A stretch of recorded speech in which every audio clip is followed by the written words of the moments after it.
Now, ladies, we've covered plenty of royal news on this show since its inception. Some of it's been a bit unusual, but absolutely nothing prepared me for this. The King playing the recorder on a carrot.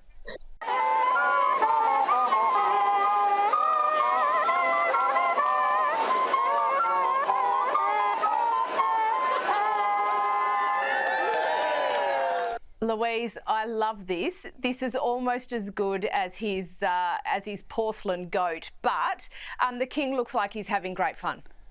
He does, and he's such a good sport, isn't he? I mean, this was one of his first public appearances after he had to go back to hospital because some of his chemotherapy treatment caused some unexpected side effects, which made us all very worried at the time. So it's great to see him back with the public. The London Vegetable Orchestra, of all things, they play all their instruments. They're all vegetables originally, and you can see that they were playing Twinkle, Twinkle, Little Star. And look at that twinkle in his eyes. He's absolutely loving it. I think at one point he's trying not to laugh, but he's such a good sport, and in fact, I think he made an aside to one of the choir members or one of the musicians that I hope these carrots don't go to waste, because it's so on brand for him to be in this space in a way with his sustainability and organic vegetables and his love of gardening. So I thought it was terrific. I agree. Great footage.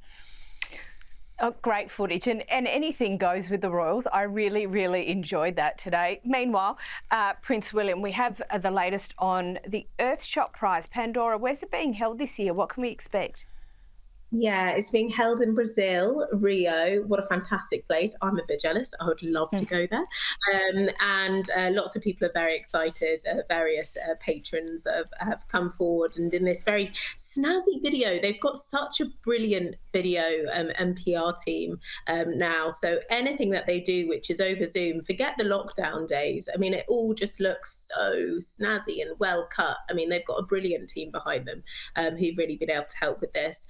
But yes, it will be held in Rio, so imagine he'll be going over there, and that is to reflect the sustainability that they have over there, the biodiversity, different cultures coming together. It will be incredibly colourful, and it will be wonderful. And since this has all started, they've raised 20 million for various different projects which have been going on to help sustainability. And this is something that William is so passionate about. And despite all of the different headlines which have been happening over the years about what's happening personally within the royal family, he has always made sure that this is on the top of his list. And it's something as well that the King is incredibly proud of him for, and is continuing to fly the flag, as it were, for this. And I suppose it's something they can both speak about as well, because they're both so passionate about nature and sustainability and the environment and looking after the world. So yes, expect a lot more news on that. Fabulous. And Louise, a very interesting report this week, something a little different, but about royal stalkers. What's this about? Well, the Met Police's sort of stalker unit, I guess, as it were, have released some data saying they've identified 500 potential stalkers who are fixated on the royal family and could potentially cause an issue. And although I'm not surprised to hear this, I was sort of alarmed because I know people sort of see the royal family out and about, and there's always going to be some sort of deranged individuals who want to get to them or hurt them or even get close to them. These threats range from people who are writing to them and making threats and then putting their own names and addresses, thus making it very easy for the police to find them, to more apparently 30 to 50 more serious events.